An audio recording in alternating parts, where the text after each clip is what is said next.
Good morning everybody.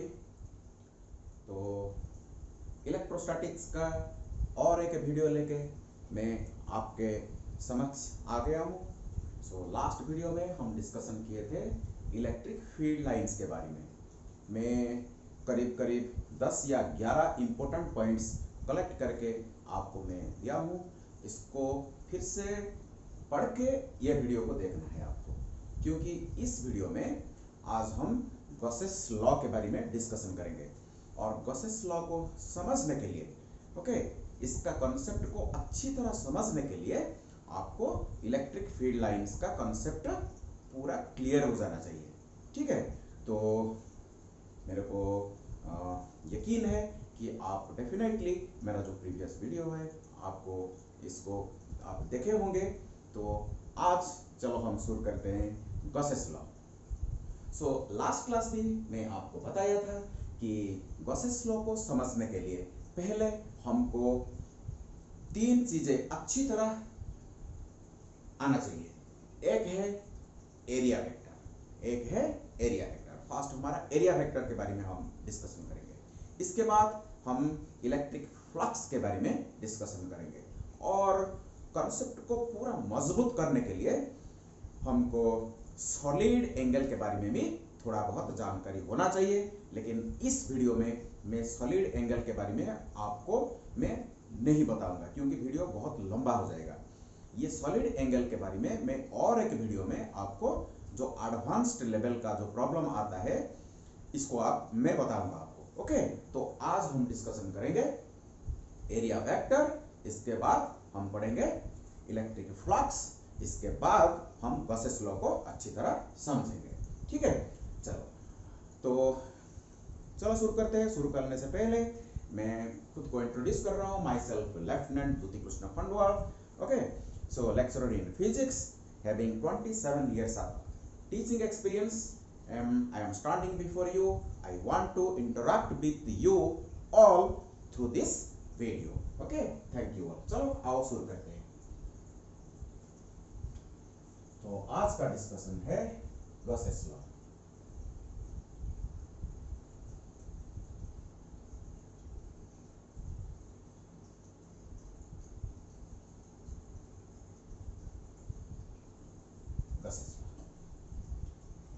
तो Gauss's law को आने से पहले हमको जानना पड़ेगा what is area vector.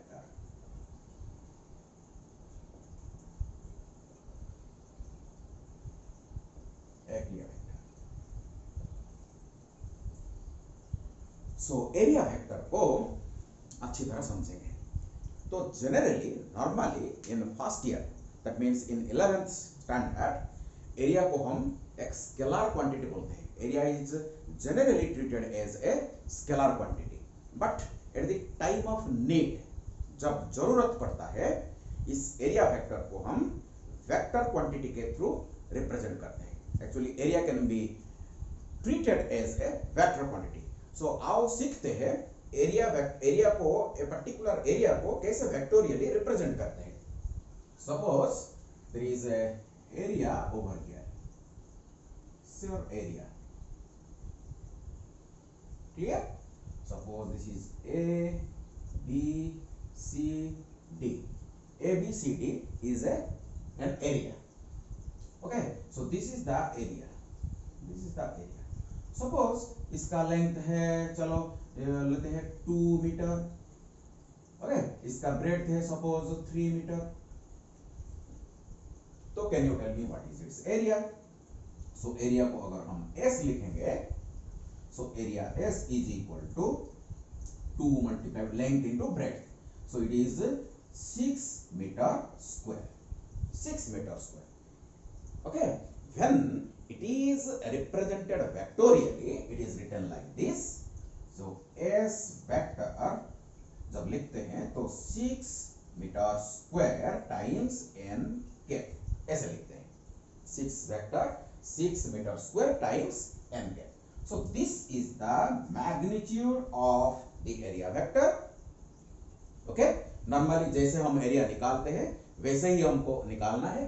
So this is the magnitude and n cap is the unit vector along the direction of the area vector. सो इसका direction कहाँ होना चाहिए? So conventionally it is taken like this. It is for number one, for an open surface, keep in mind it is normal, that means n cap is normal to the surface in either direction.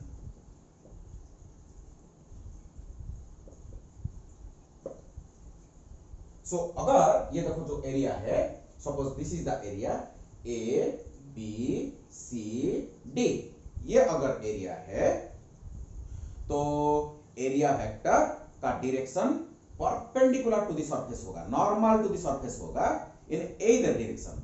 इधर भी हो सकता है n cap, that means n cap जिधर s vector भी उधर ही है, तो इधर हो सकता है, यहां हो सकता है और यहां भी हो सकता है, परपेंडिकुलर टू द सरफेस. ये भी देखो परपेंडिकुलर है, इधर भी परपेंडिकुलर.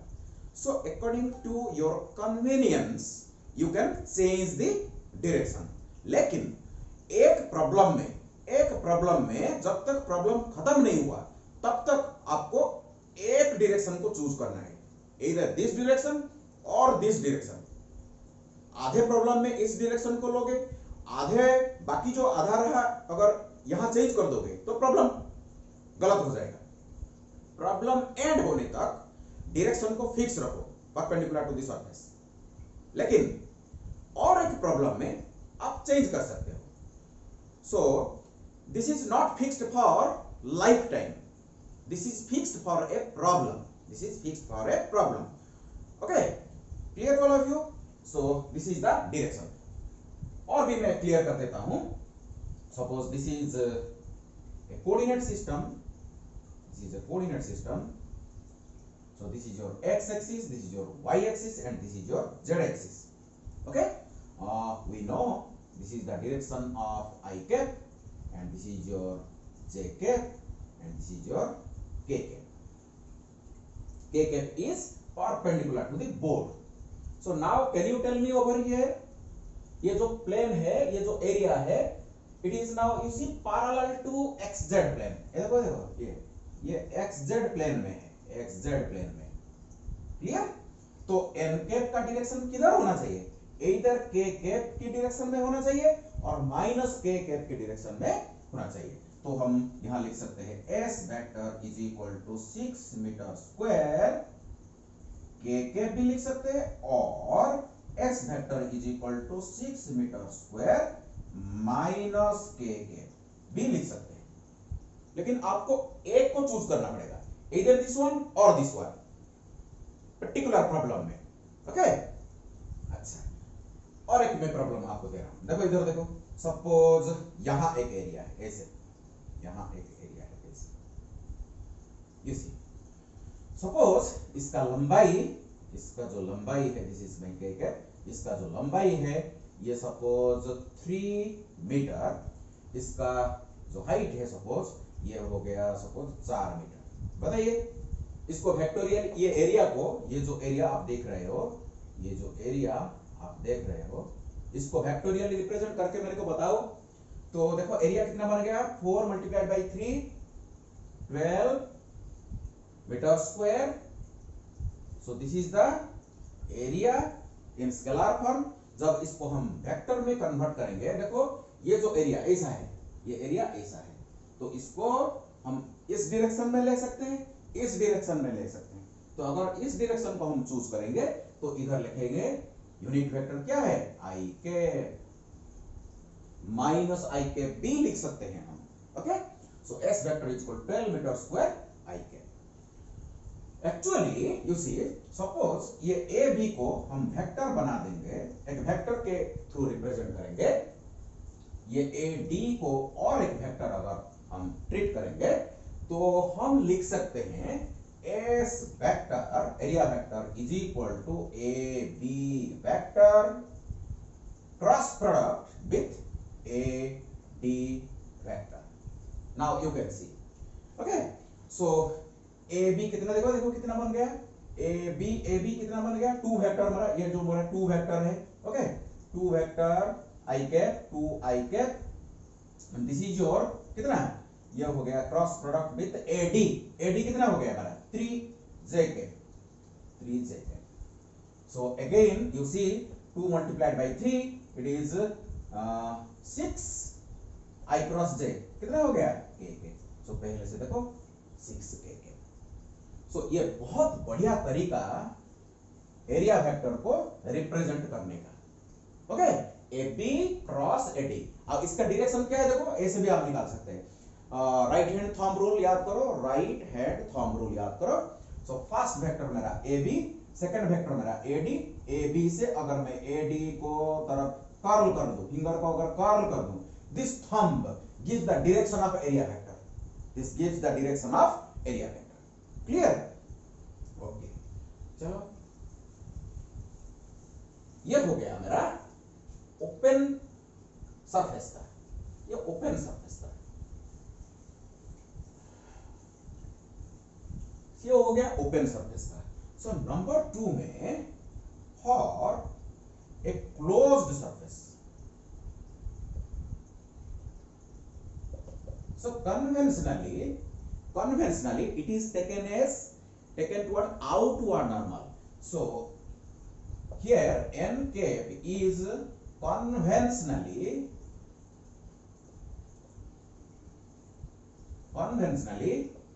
taken as outward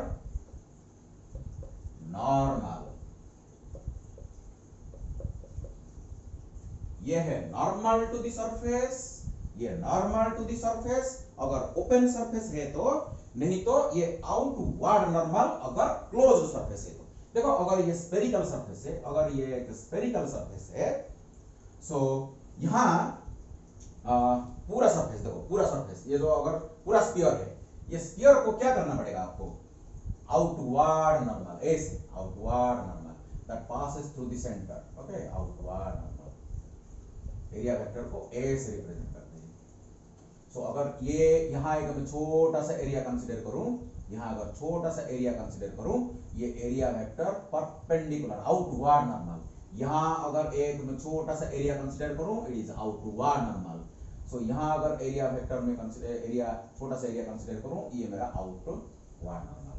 सो ये मेरा ds वेक्टर, यहां ds vector, okay, outward normal. It is conventionally taken for closed surface.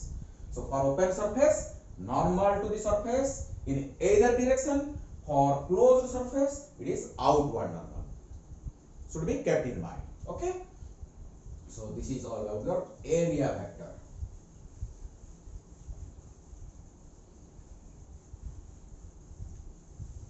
So छोटा सा प्रॉब्लम सॉल्व कर लेते हैं इसके रिलेटेड. सपोज ये मेरा कोऑर्डिनेट सिस्टम है, ये मेरा कोऑर्डिनेट सिस्टम है, यहां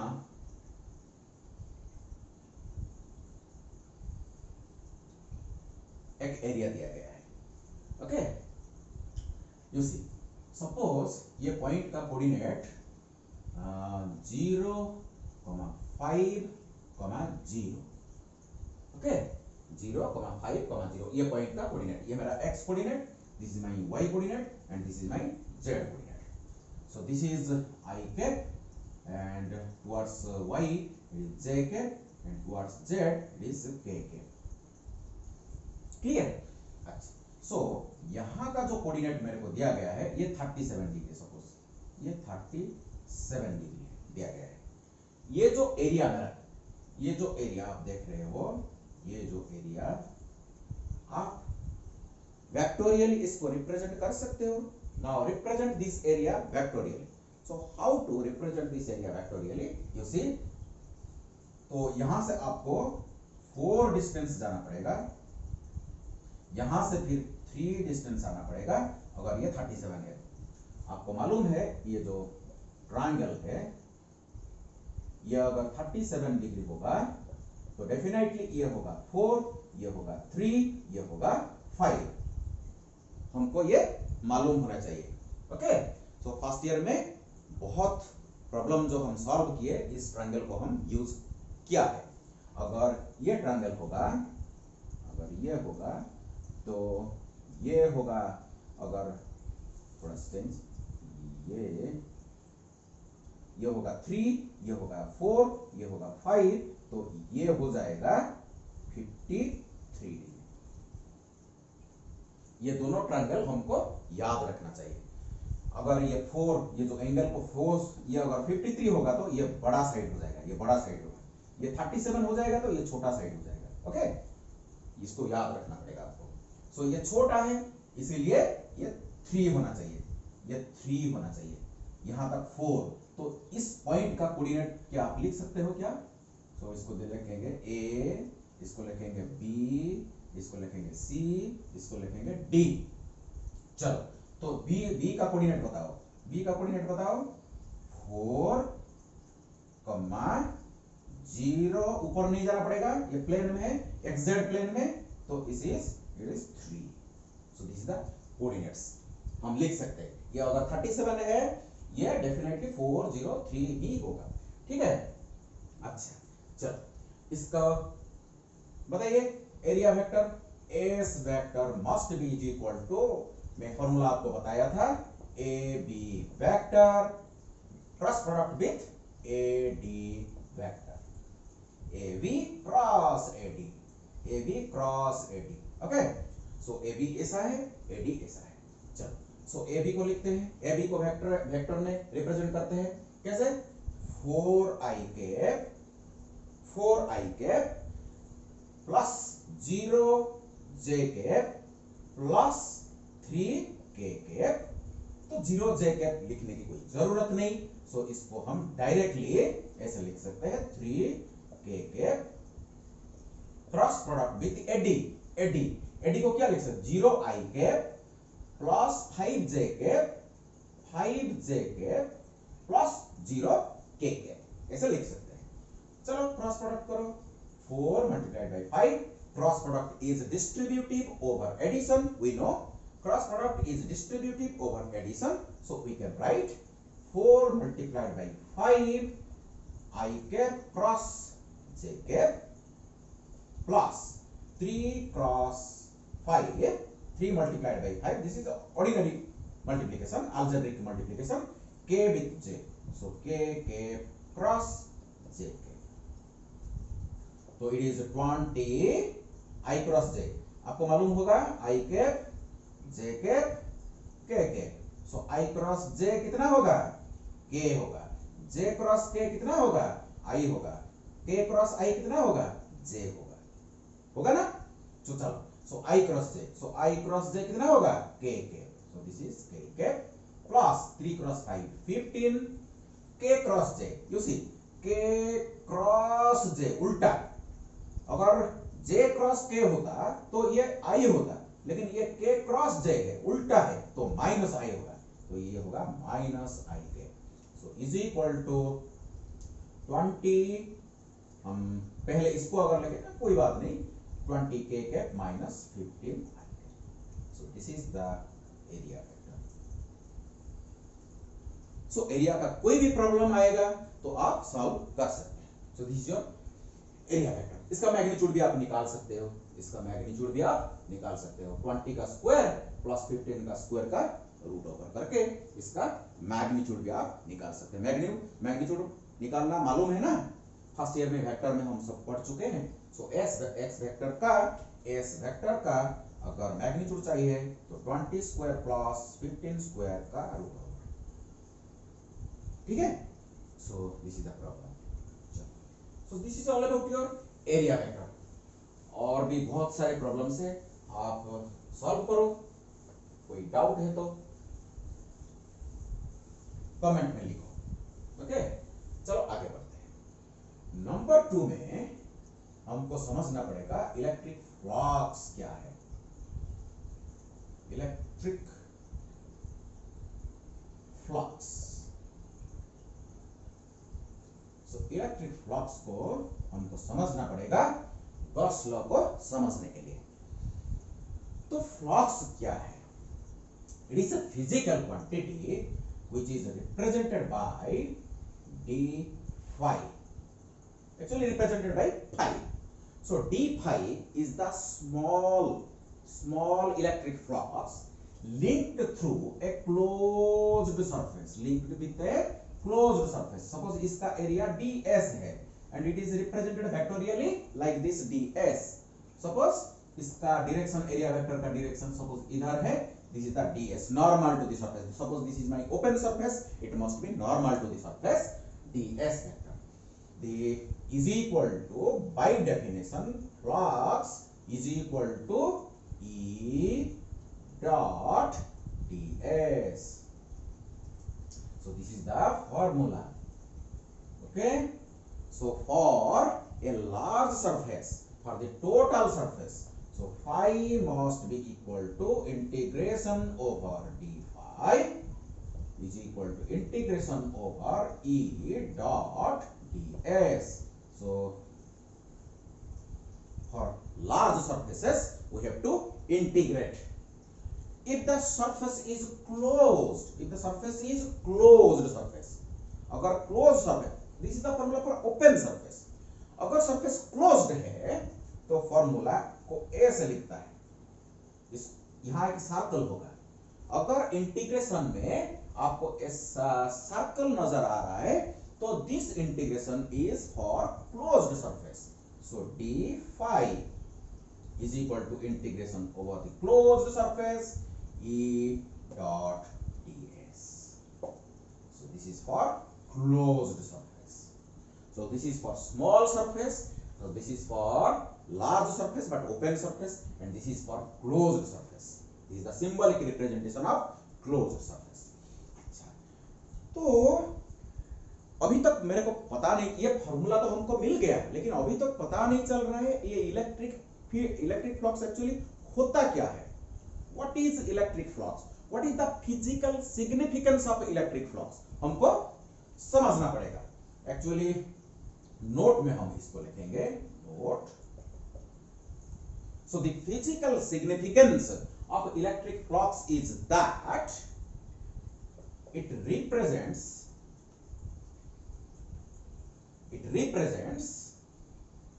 the number of electric field lines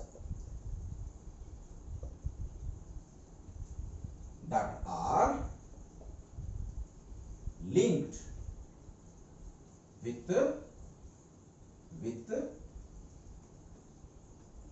the given surface.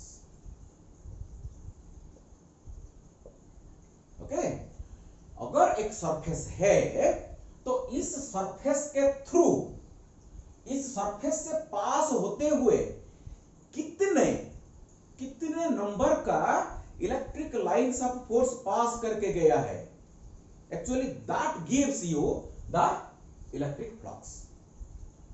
So electric flux represents the number of electric field lines, that are linked with the given surface. Okay, that is the physical significance. And second point में हम लिखेंगे, although electric field lines are imaginary, पिछले video में हम discussion कर चुके हैं, electric field lines are imaginary curves. The concept is purely imaginary, hypothetical. Okay, although electric field lines are imaginary, the electric flux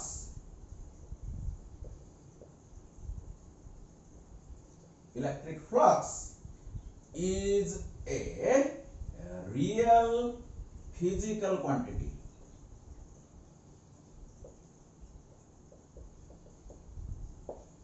Electric flux is a real physical quantity. This electric flux is not imaginary. It's a real physical quantity. Although electric field lines are imaginary, this is not imaginary. This is real physical quantity. Number 3, actually this electric flux, it gives us the energy that crosses given area. So electric flux actually gives us the energy, the electrical energy that passes through the given area. Okay? And suppose इसको हम मिटाते हैं, चलो इसको मिटाते हैं.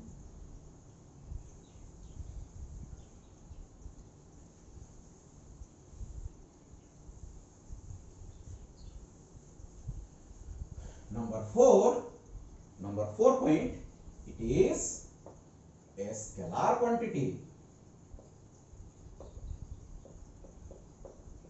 It is a scalar quantity.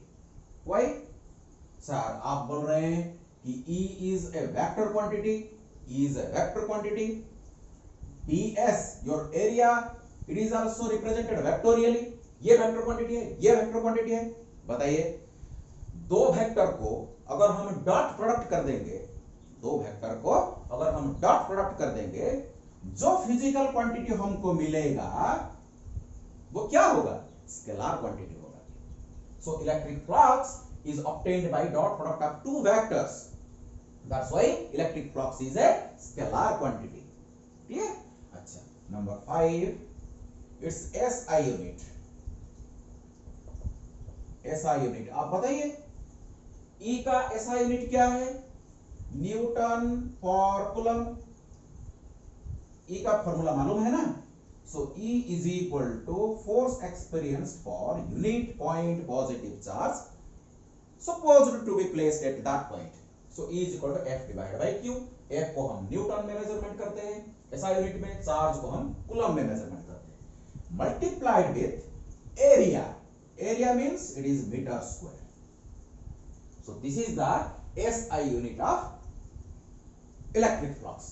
और ये E का और एक SI यूनिट मैंने आपको बताया था, इट इज वोल्ट पर मीटर. ये बाद में आएगा जब हम पोटेंशियल पढ़ेंगे, और इलेक्ट्रिक पोटेंशियल को जब हम E के साथ रिलेट करेंगे उस वक्त ये यूनिट निकल के आएगा. सो इलेक्ट्रिक फील्ड इंटेंसिटी का दूसरा SI यूनिट वोल्ट पर मीटर है. ठीक है? अच्छा. सो यहां से भी हम निकाल सकते हैं, लेकिन बाद में हम निकालेंगे. मैं आपको बताऊंगा यहां से हम यहां कैसे पहुंचे. So multiplied by area metre square.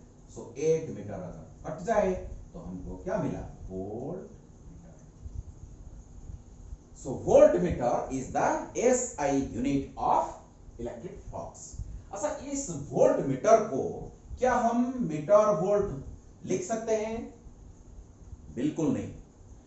Volt meter आपका इलेक्ट्रिक फ्लक्स का यूनिट, SI यूनिट. लेकिन ये M भी अगर लिखोगे तो ये मीटर नहीं होगा, ये मिली हो जाएगा, मिली वोल्ट हो जाएगा. ये पोटेंशियल का यूनिट बन जाएगा. सो कभी भी मीटर को पहले नहीं लाओगे, ये इलेक्ट्रिक पोटेंशियल का यूनिट बन जाएगा, millivolt. So this is volt metre but this is millivolt. Keep in mind. और इस फॉर्मूला में, इस यूनिट में V को कैपिटल लिखना चाहिए, V को कैपिटल लिखना चाहिए, क्योंकि ये साइंटिस्ट का नाम है. वोल्ट साइंटिस्ट का नाम है, लेकिन मीटर कोई साइंटिस्ट का नाम नहीं है, इसलिए इसको स्मॉल लिखना चाहिए. So volt V capital, M small. Volt metre. यहां भी न्यूटन कैपिटल, कूलम कैपिटल, लेकिन M स्मॉल. ठीक है? So newton per coulomb metre square भी होगा, वोल्ट मीटर भी होगा, लेकिन ये नहीं होगा. सो SI यूनिट. चलो इसका डायमेंशन बताओ, खुद निकालो, डायमेंशन निकालो. सो नंबर 6 में डायमेंशन. सो अगर मैं फ्लक्स का डायमेंशन आपको पूछूं तो आप क्या करोगे? सो E का डायमेंशन यहां सब्स्टिट्यूट करोगे, फॉर्मूला के पास जाओगे, E का डायमेंशन लिखोगे और एरिया का डायमेंशन लिखोगे. यहां ds लिखने की कोई जरूरत नहीं, डॉट लिखने की कोई जरूरत नहीं. डायमेंशन जब निकालते हैं ये d, ये डॉट, ये वेक्टर साइंस कुछ जरूरत नहीं, बस फॉर्मूला ही लिखिए. अच्छा, तो फ्लक्स के डायमेंशन के लिए E का डायमेंशन याद होना चाहिए. आपको मालूम है आपको याद है? अगर याद है तो यहां सब्स्टिट्यूट करो, मेरे को तो याद नहीं है, मैं याद रखना नहीं चाहता।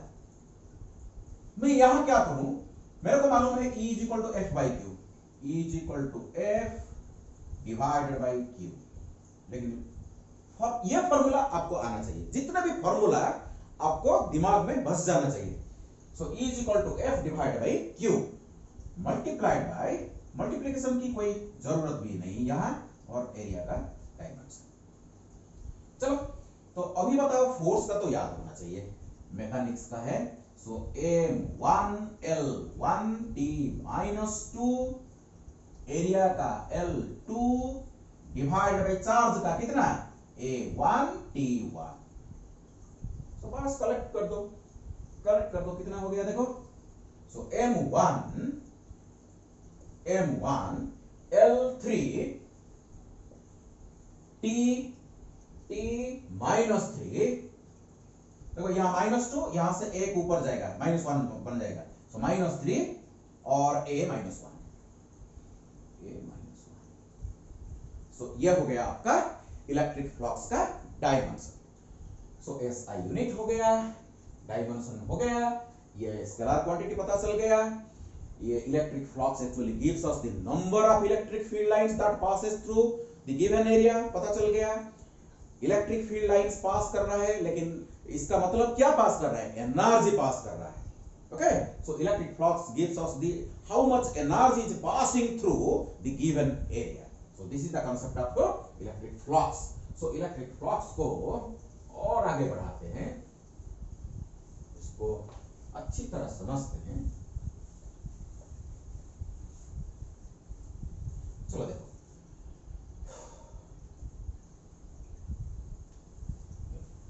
तो फॉर्मूला में क्या है, d phi is equal to dot product of electric field vector and your area vector. ये तो फॉर्मूला है ना। अच्छा, तो 3 केसेस, स्पेशल केसेस बन सकता है, 3 स्पेशल केसेस ऐसे लिख सकते हैं, 3 स्पेशल केसेस बन सकता है। अगर देखो हमारा एरिया ऐसा है, ये हमारा एरिया है, which is it is perpendicular, its vector representation is perpendicular to the surface. So this is my ds vector. Suppose electric field is in this direction, okay, this is the direction of electric field, and area vector makes theta angle with the electric field vector. So theta is the angle between E vector and ds vector. In this situation, d phi is equal to E ds cos theta. So theta क्या है, a dot b is equal to क्या है, a dot b dot product ab cos theta. So E dot ds is equal to E का E vector का magnitude, ds vector का magnitude, and cosine of angle between E vector and ds vector. E vector and ds vector. Over here it is theta. Clear? So second case में अगर आपका देखो area, ये आपका area है, ये सपोज ds vector है, and you see your E is also in this direction. That means you see theta over here is 0 degree. ds का डायरेक्शन, E का डायरेक्शन सेम है। सो यहां d phi is equal to E vector का magnitude, ds vector का magnitude cos 0 degree. Cos 0 degree becomes 1. That means this is the maximum value is equal to E ds. सो आपको याद रखना पड़ेगा, flux कब maximum बनेगा, जब E वेक्टर और ds वेक्टर के बीच में एंगल 0 डिग्री बन जाएगा। That means E and ds are in the same direction, flux linked with the surface becomes maximum. That means the maximum number of electric field lines will be linked with this surface. will pass through this surface. Okay, EDS is the maximum value. अगर ऐसा हो जाए third case में इधर लिखते हैं, अगर आपका ये सपोज हो गया आपका ds का डायरेक्शन, ये ds का डायरेक्शन, अगर E का डायरेक्शन इधर है on the plane, okay, on the surface itself, like this. So this is the surface, it is the vector ds, but E is in this direction. Okay, E is in this direction and ds is in this direction. Here theta is equal to 90 degree. So E and ds के बीच में angle 90 degree. बताइए flux क्या बनेगा? So d phi equal to E का magnitude ds का magnitude cos 90 degree. So cos 90 becomes 0. So this is the minimum flux. That means एक भी लाइन आपकी जो एरिया के थ्रू पास नहीं करेगा. देखो ये अगर मेरा एरिया है, ये मेरा एरिया वेक्टर है, ये मेरा E है. देखो ये एरिया को पास करके कोई भी लाइन जा रहा है. देखो लाइन तो ऐसे जा रहा है, ऐसे इलेक्ट्रिक फील्ड लाइंस पास कर रहा है. तो एक भी लाइन इस एरिया को क्रॉस करके नहीं जा रहा है. सो जब एरिया वेक्टर और इलेक्ट्रिक फील्ड वेक्टर के बीच में एंगल 90 डिग्री बन जाता है और electric field vector parallel to the surface हो जाता है, सरफेस को पैरेलल हो जाता है, तो फ्लक्स 0 बन जाता है. एक भी लाइन एरिया को पास करके नहीं जाएगा. ठीक है. So very important point. Last one और एक केस देखते हैं. देखो ये सपोज मेरा ds का डायरेक्शन है, अगर E का डायरेक्शन इधर है, ds का डायरेक्शन ऊपर, लेकिन इलेक्ट्रिक फील्ड यहां से यहां पास कर रहा है. सपोज ऊपर कोई चार्ज है, पॉजिटिव चार्ज है, तो लाइन इलेक्ट्रिक फील्ड लाइन इधर आएगा, यहां से पास करके नीचे जाएगा. ओके, तो ds ऊपर है, ये नीचे है. लेकिन मैं आपको बताया था ds को आप इधर ना लेते हुए इधर भी ले सकते हैं. अगर आप ds को इधर ले रहे हो और E का डायरेक्शन अगर इधर है, तो यहां d phi is equal to E ds cos, angle कितना बन गया? Theta is equal to 180 degree. So cos 180 degree. So is equal to d phi is equal to minus E ds. So these are the different situations, these are the different cases where if theta is कुछ भी हो सकता है, तो ये formula use करो. लेकिन theta अगर 0 है तो डायरेक्टली फॉर्मूला यूज करो EDS. cos थीटा लिखने की कोई जरूरत नहीं, क्योंकि cos थीटा तो 1 बन गया. अगर थीटा 90 है तो 0, फ्लक्स इज 0. ओके, डायरेक्टली लिख सकते हो, फॉर्मूला की कोई जरूरत नहीं. अगर 180 डिग्री है, ds और E के बीच में एंगल 180 डिग्री है, तो d phi is equal to minus EDS. सो यहां से पता चलता है फ्लक्स पॉजिटिव हो सकता है, 0 भी हो सकता है और नेगेटिव भी हो सकता है. ओके, एक मिनट.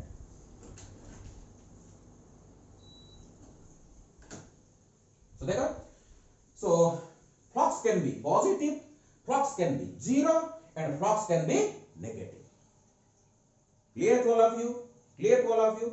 अच्छा, चलो आगे बढ़ते हैं.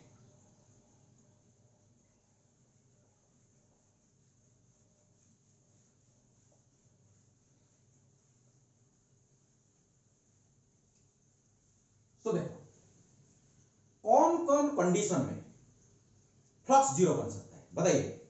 सो d phi is equal to E dot ds is equal to E ds cos theta. Flux कब 0 बन सकता है? First case. So d phi to be zero, d phi to be zero, कौन सा कंडीशन, अगर ई जीरो है, if E vector is a null vector, E vector is a null vector, then flux will be zero. Area तो है लेकिन electric field नहीं है, अगर इलेक्ट्रिक फील्ड नहीं है तो इलेक्ट्रिक लाइंस कहां से आएगा, तो पास करेगा, गेटिंग द पॉइंट। अरे इलेक्ट्रिक फील्ड नहीं है तो इलेक्ट्रिक फील्ड लाइंस तो नहीं होगा, तो एक एरिया के थ्रू लाइन कहां से पास होगा, तो electric flux will be zero, electric flux will be zero if E will be equal to zero। Second condition में एरिया वेक्टर अगर जीरो बन जाए, एरिया वेक्टर अगर ए नॉन वेक्टर हो जाए, दैट मींस एरिया नहीं है, इलेक्ट्रिक फील्ड तो है लेकिन आप एरिया कंसीडर नहीं कर रहे हैं, तो फ्लक्स कहां से आएगा, okay. So second condition. Third condition में E भी जीरो नहीं है, ds भी जीरो नहीं है, फिर भी फ्लक्स जीरो हो सकता है अगर theta is equal to 90 degree. Electric field है, that means electric field lines are there, area vector भी है, दैट मींस एरिया है, फिर भी इलेक्ट्रिक फ्लक्स जीरो हो सकता है, कब, जब theta is equal to 90 degree बन जाएगा, दैट मींस E वेक्टर और ds वेक्टर के बीच में एंगल अगर 90 डिग्री बन जाएगा तो फ्लक्स जीरो बन जाएगा। देखो ये हो गया एरिया, ये सपोज ये मेरा पाम है, ये एरिया, इसका वेक्टर, इसको वेक्टोरियली कैसे रिप्रेजेंट करोगे, ऐसे। अगर यू सी ये मेरा एरिया वेक्टर है, ये अगर हो गया क्या, मेरा इलेक्ट्रिक फील्ड का वेक्टर का electric field vector E vector, तो देखो 90 डिग्री हो गया, तो 90 डिग्री हो गया तो यहां 90 डालो, तो क्या हो गया, फ्लक्स जीरो। फ्लक्स जीरो का मीनिंग को समझो, फ्लक्स जीरो का मीनिंग को समझो। देखो E है लेकिन एरिया को कोई भी पास करके नहीं जा रहा है, इलेक्ट्रिक फ्लक्स का मतलब क्या है, कितने इलेक्ट्रिक फील्ड लाइंस एरिया को पास करके जा रहा है, थ्रू पास करके जा रहा है। देखो अगर ये पैरेलल हो जाएगा तो कोई भी लाइंस पास नहीं करेगा through this area, then electric flux will be equal to zero. So these are the situations, under these circumstances flux will be zero. Clear? और भी बढ़िया समझते हैं इसको, चलो यहां लिखते हैं फॉर्मूला को। So d phi is equal to E dot ds, ये हमारा फॉर्मूला है, और for total flux through closed surface अगर होगा तो it is d phi is equal to integration over closed surface E dot ds होगा, ठीक है। चलो कुछ एग्जांपल्स लेते हैं। एग्जांपल, अगर ये एक सर्कल है, सर्कल ऐसा है, सर्कल ऐसा है, इसीलिए ये एलिप्टिकल दिख रहा है, एक्चुअली ये सर्कल है जिसका रेडियस सपोज r है, तो इसका एरिया कितना होगा, एरिया इज इक्वल टू कितना होगा बताइए, पाई r स्क्वायर। अगर ये डायरेक्शन को हम चूज करेंगे, ये ओपन सरफेस, सर्कल एक ओपन सरफेस है, यहां भी एरिया को हम रिप्रेजेंट कर सकते हैं, यहां भी रिप्रेजेंट कर सकते हैं, लेकिन मैं ऊपर रिप्रेजेंट कर रहा हूं, ये माई एरिया वेक्टर है। सो एरिया वेक्टर का ये मैग्नीट्यूड बन गया पाई r स्क्वायर टाइम्स, लिख सकते हैं कितना, जे कैप लिख सकते हैं y डायरेक्शन में। अगर ये मेरा conventionally choose and coordinate system, this is my x axis, this is my y axis, this is my z axis, this is my I cap, this is my j cap and this is my k cap, तो definitely it will be pi r square j cap, ठीक है। और यहां देखो electric field lines ऐसे पास कर रहा है, ऐसे पास कर रहा है, ऐसे देखो ऐसे पास कर, ये मेरा एरिया वेक्टर है, देखो ये मेरा एरिया वेक्टर है और इलेक्ट्रिक फील्ड ऐसे पास कर रहा है, ऐसे, ये मेरा इलेक्ट्रिक फील्ड वेक्टर है, ये एरिया वेक्टर है।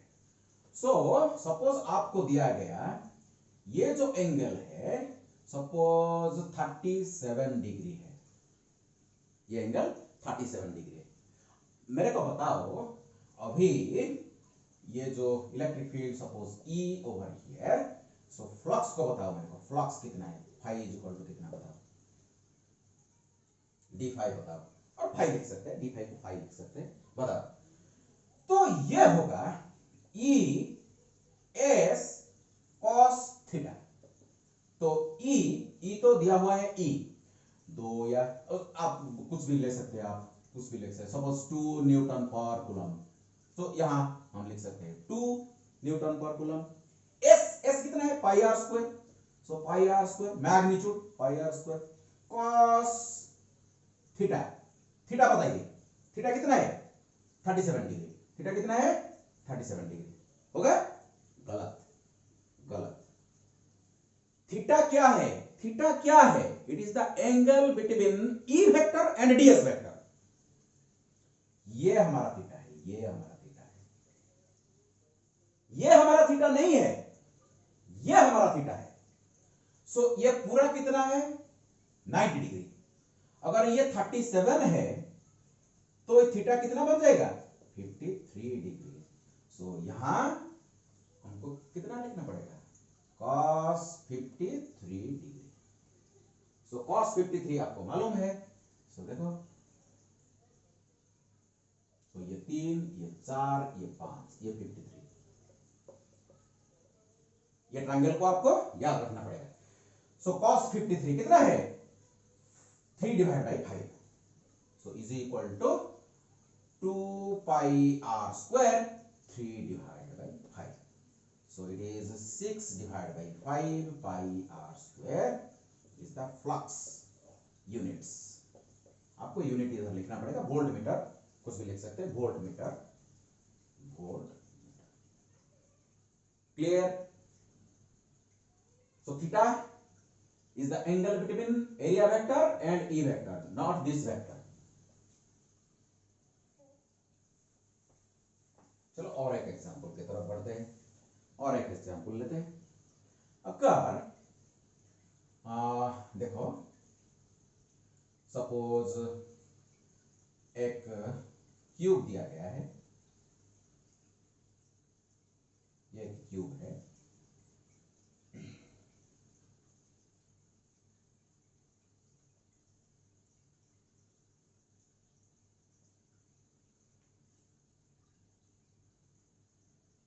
ये क्यूब है। So this is x axis, this is y axis, and this is my z axis, and this is my origin. Suppose आपको दिया गया है E is equal to E naught i cap. E vector is some constant times I cap। ये 2 हो सकता है, 5 हो सकता है, कुछ भी हो सकता है, ये एक कांस्टेंट है। E naught is a constant quantity, so E vector is equal to E naught I cap। That means this E vector times I cap, that means E का जो मैग्नीट्यूड है कांस्टेंट है, डायरेक्शन भी fixed है। E vector का magnitude कितना है, E vector का मैग्नीट्यूड E है, E naught है, इसका डायरेक्शन किधर है x एक्सिस पर। सो this is I cap, this is your I cap, this is your J cap, and this is your K cap। so E का direction x axis के तरफ, ये इधर इधर, this is the direction of E, इसका magnitude E not है। चलो आओ, मेरे को अभी कैलकुलेशन करना है, ये एक क्यूब है, अब side A, side A, side A, cube of side A, find the net electric flux through the cube of side A। आपको निकालना है। चलो आओ कैसे निकालते हैं, देखो कैसे निकालेंगे। देखो E का डायरेक्शन इधर है, राइट को। आप देखोगे ये E जो E, ये सरफेस को देखो, सब ये सरफेस को देखो, ये सरफेस का एरिया वेक्टर का डायरेक्शन क्या होगा, perpendicular outward normal, it is a closed surface, cube is a closed surface. So area vector का डायरेक्शन किधर होगा, आउटवर्ड नॉर्मल होगा, आउटवर्ड नॉर्मल होगा। सो आउटवर्ड नॉर्मल होगा, ये मेरा एरिया वेक्टर। ये देखो ई का डायरेक्शन, ये होगा मेरा ई का डायरेक्शन, ई का डायरेक्शन, ये हो गया मेरा डीएस का डायरेक्शन। देखो 90 डिग्री हो गया ना। सो 90 डिग्री हो गया तो बताइए फ्लक्स कितना, जीरो, फ्लक्स कितना, जीरो। सो देखो ये जो क्यूब का ऊपर फेस का फ्लक्स जीरो, यहां ये सरफेस को देखो, ये सरफेस इसको देखो, यहां भी देखो फ्लक्स जीरो, क्योंकि एरिया वेक्टर किधर होगा, बाहर होगा, लेकिन ई का डायरेक्शन किधर होगा, इधर होगा। ये this is the situation. So again flux is zero. So इसमें फ्लक्स जीरो, इसमें फ्लक्स जीरो, जो नीचे ये जो एरिया है यहां में फ्लक्स जीरो, क्योंकि एरिया नीचे होगा, राइट को होगा आपका ई, अगेन 90 डिग्री होगा। जो पीछे पीछे जो सरफेस है, देखो पीछे जो सरफेस है वो भी अंदर होगा एरिया वेक्टर, राइट को होगा ई वेक्टर। सो चारों 1 2 3 4 ऐसे ऐसे। मेरे पास कुछ है क्या, या देखते हैं। अब देखिए ये अगर क्यूब है मेरा, तो यहां फ्लक्स, ये सरफेस से थ्रू फ्लक्स कितना है, जीरो।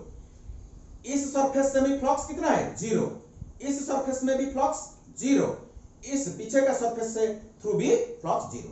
तो बाकी कितना रहा, 1 और 2, 1 और 2। इस दो सरफेस से फ्लक्स लिंक होगा। चलो देखते हैं। सो अगर मैं इस सरफेस को कंसीडर करूं, इस सरफेस, इसको मैं नाम दे देता हूं 1। So flux through surface 1 is equal to E dot ds होगा। ये मेरा फॉर्मूला है, ये मेरा फॉर्मूला है। तो इज इक्वल टू ई कितना है, इसको ओपन करो, ई ds cos थीटा। अच्छा ई का मैग्नीट्यूड कितना है, ई नॉट। ई का मैग्नीट्यूड कितना है, ई नॉट, मैग्नीट्यूड ds बताओ, इसका मैग्नीट्यूड, एरिया वेक्टर का मैग्नीट्यूड कितना है, साइड ए, तो a square, length a, breadth भी a, तो a square cos theta. So cos area vector देखो परपेंडिकुलर और outward normal, so this is my a square vector, a square minus sorry i cap, हाँ minus i cap, इधर area vector outward normal.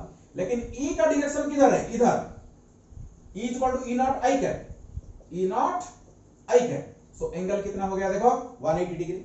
So cos 180 degree, so is equal to minus E naught a square, minus E naught a square. इसको अगर बोलेंगे हम number 2 surface, बताइए flux through second surface कितना हो जाएगा, फ्लक्स थ्रू सेकंड सरफेस कितना हो जाएगा, again E dot ds, formula use करो, ई कितना है, E ds cos theta. So is equal to E naught, again area a square cos, देखो area outward normal, a square i cap, इधर देखो E naught i cap.